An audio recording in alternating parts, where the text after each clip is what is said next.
Pak, itu gimana udah sekolah tinggi-tinggi, gelarnya banyak, korup. Buat apa sekolah tinggi-tinggi ketika ujungnya adalah koruptor?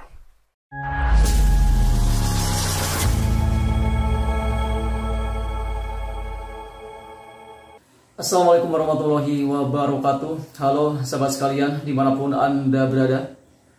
Kali ini ada sebuah penyampaian yang sangat luar biasa bagus untuk kita simak bersama-sama, di mana kali ini Pak Anies mendapatkan sebuah pertanyaan terkait apakah benar sekolah tinggi bisa mencegah seseorang untuk bertindak korupsi. Dan jawaban dari Pak Anies kali ini bisa menjadi pembelajaran buat kita semua, yang tentunya mungkin kita juga punya seorang anak yang sedang akan kita sekolahkan. Jadi kita simak saja penyampaian beliau selengkapnya dalam video berikut ini. Nah, di sisi lain, meneruskan ceramah tadi, kita ini berada di Indonesia yang penuh dengan masalah. Bambu tumbuh sendiri, tadi diceritakan itu. Lalu ada surat-surat keluar di tempat yang tidak seharusnya, macam-macam lah Republik ini ada.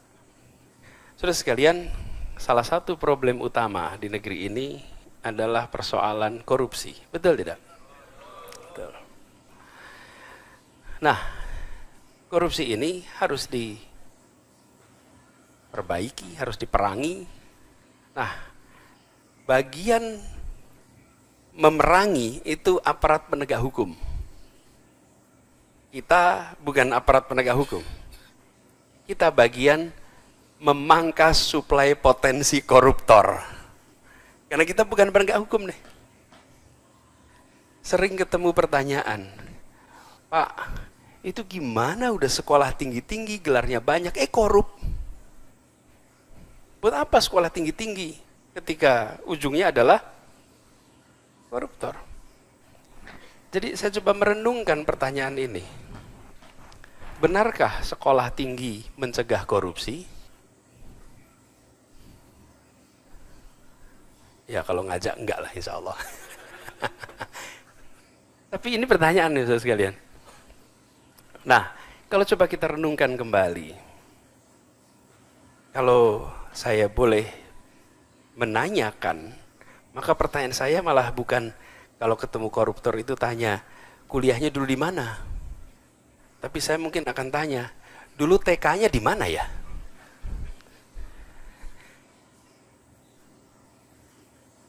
Kenapa? Saudara sekalian, Bapak sekalian saya hormati. Soal mengambil yang bukan haknya, itu adalah pelajaran usia dini. Itu pelajaran usia dini. Ketika anak-anak di usia 0 sampai 6 tahun, itu diajari mana yang menjadi haknya dan mana yang bukan menjadi haknya. Diajarinya itu di usia dini. Kalau di usia dini tidak diajarkan tentang prinsip-prinsip, nilai-nilai dasar, maka ke depannya itu akan kita panen masalah. Kalau sudah kuliah, ini semua di sini yang pernah merasakan kuliah. Kuliah itu belajarnya tentang bagaimana melakukan penelitian, bagaimana menulis paper, bagaimana metode ilmiah. Tapi tentang yang hak miliknya dan yang bukan, itu bukan di situ, itu lebih dasar. Ini hal yang paling dasar. Nah, kita seringkali menganggap pendidikan yang penting adalah pendidikan yang tinggi. Karena cara penamaannya, namanya pendidikan tinggi. Makin tinggi, makin baik. Saudara sekalian, pendidikan yang paling penting, yang paling menghasilkan manfaat bagi dirinya dan bagi masyarakatnya adalah pendidikan pra-SD. Iya. Nah, kita semua sudah lewat. Jadi pertanyaan, aduh udah terlanjur kita. Pendidikan. Betul, pendidikan terpenting, dan ini bukan kata orang yang berhasil membuktikan ini, menghasilkan mendapatkan hadiah Nobel.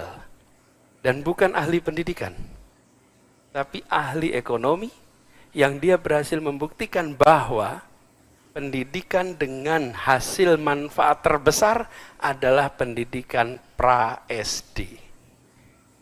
di rumah dengan orang tua, dan PK, preschool, dan apapun namanya itu. 0 sampai 6, itu yang paling penting. 0 sampai 6.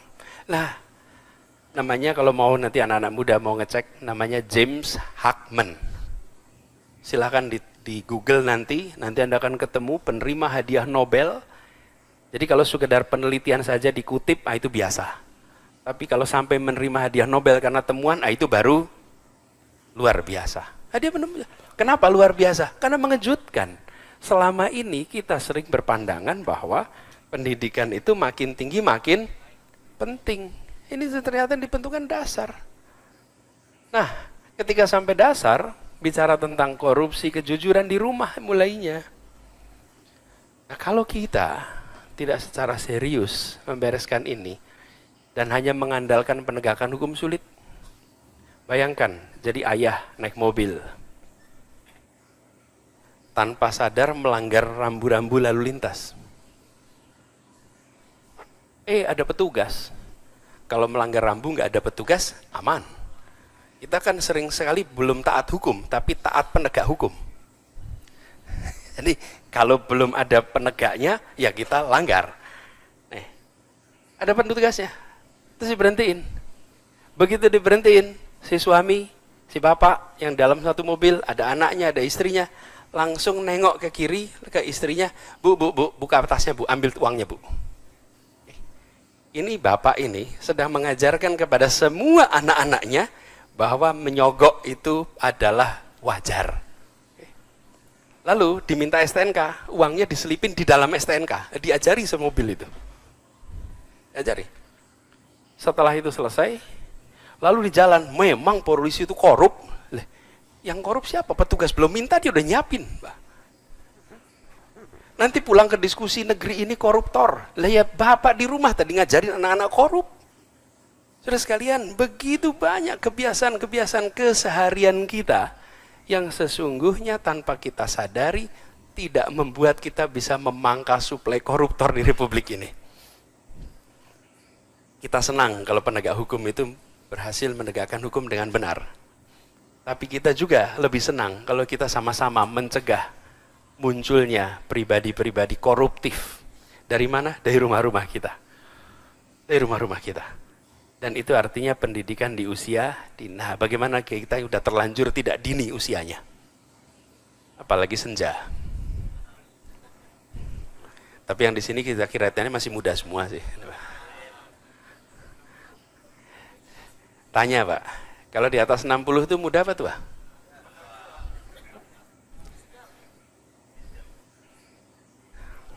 Gini. Saya boleh usul ya definisi. Disebut muda dan tua itu bukan hitungan tahun umur biologisnya. Ini kabar baik ini. Bila yang dibicarakan adalah masa lalunya, maka dia tua. Bila yang dia ceritakan adalah soal masa lalu, dia tua. Bila yang dibicarakan masa depannya, dan bila yang dia bicarakan adalah tentang masa depan, dia masih muda. Cocok nggak tuh? Cocok. Jadi kalau lihat ada ustadz bicara, mulainya dengan kalimat dulu, ini udah tua ini. Ini udah tua ini. Ini tanda-tanda tua nih kalau mulainya dulu, ini udah tua ini. Tapi kalau mulainya besok, ini masih muda nih. Ini masih muda. Jadi tua muda ini soal perspektif. Apabila, kenapa tidak ada rumusnya Bapak Ibu? Apa?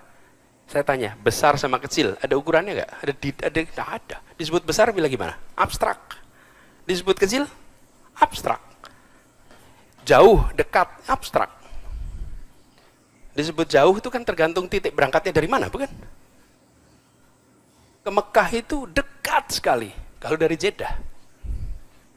Iya, kalau dari Bintaro jauh.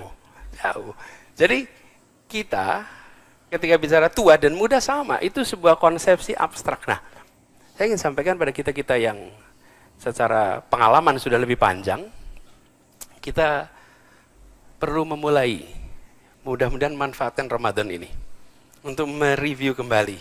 Sudahkah kita menjadi bagian yang memangkas ini? Dan saya meyakini masa depan Masa depan, ini ciri-ciri muda ya, masih ngomong masa depan ya. Masa depan adalah era di mana korupsi akan dipandang sebagai aktivitas primitif.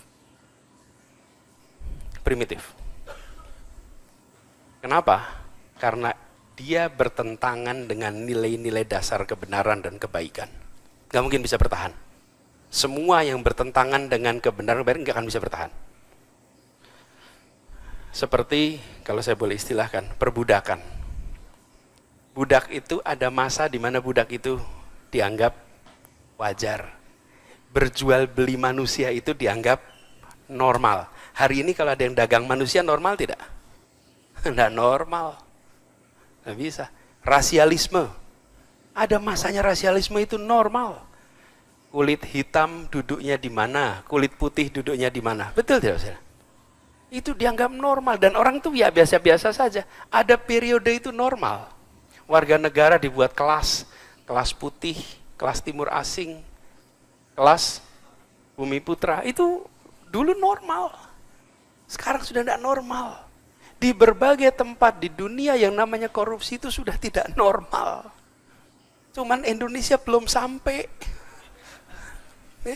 Proses itu belum sampai. Apa yang akan mendorong ini? Transparansi. Transparansi akan membantu menghentikan segala macam praktek penyimpangan. Definisi dosa itu apa? Enggak. Menurut Rasulullah apa definisi dosa? Sesuatu yang Anda kerjakan yang tidak ingin diketahui oleh orang lain, itu dosa. Dosa. Transparansi adalah lawannya dari segala macam praktek penyimpangan. Transparansi. Dan dengan kemajuan teknologi kita akan menyaksikan transparansi terus, ini bergerak terus. Pengurus masjid sekarang transparan, betul tidak? Laporan uang masuk, uang keluar. Dulu memang ada. Dulu masuk kantong, kita doakan mudah-mudahan amanah. Tapi tidak ada laporan. Sekarang tuntutan atas transparansi itu luar biasa. Dan kita menuju kepada peradaban yang serba transparan. Dan ini akan menjadi ganjalan. Karena itu, mari kita persiapkan anak-anak kita. Mudah-mudahan Ramadan ini menjadi bagian. Kalau kita melihat ada aparat penegak hukum menegakkan hukum, alhamdulillah. Kita senang ada penegakan hukum. Percayakan proses hukum yang benar. Bukan proses hukum yang tidak benar. Itu terjadi, insya Allah menjadi kebaikan untuk negeri ini. Jadi, Ibu, Bapak, saudara sekalian yang kami hormati, bersyukur sekali malam hari ini bisa bersama-sama bersilaturahmi, berbagi pandangan. Mudah-mudahan masjid ini menjadi salah satu simpul yang membekali itu. Mudah-mudahan ada kegiatan untuk orang tua kita agar di Masjid Raya Bintaro Jaya ini dibekali orang tua kita. Karena kita sebagai orang tua, pendidik terpenting, tapi pendidik paling tidak tersiapkan. Itu kita ini. Karena itu kita harus bersiap. Dan mudah-mudahan masjid bisa menjadi salah satu tempat untuk mempersiapkan orang tua agar bisa mendidik lebih baik. Ya, jadi apa yang disampaikan tadi oleh Pak Anies Baswedan, di sini kita ada sebuah hal yang bisa kita ambil sebagai pelajaran, yakni terkait pendidikan TK adalah merupakan salah satu dasar atau fondasi terpenting yang akan menentukan apakah seorang ini akan menjadi seseorang yang jujur atau tidak. Karena memang di sana ada pembelajaran yang sifatnya itu simple, tapi ini bisa mendidik yang namanya tingkat kejujuran seorang anak. Baik, mungkin itu saja yang bisa kita sampaikan dalam video terbaru kali ini. Semoga ada manfaatnya, dan seperti biasa jangan lupa like, share, dan subscribe channel ini supaya tidak ketinggalan update terbaru yang saya update di channel saya, Imran Setia Official. Wassalamualaikum warahmatullahi wabarakatuh.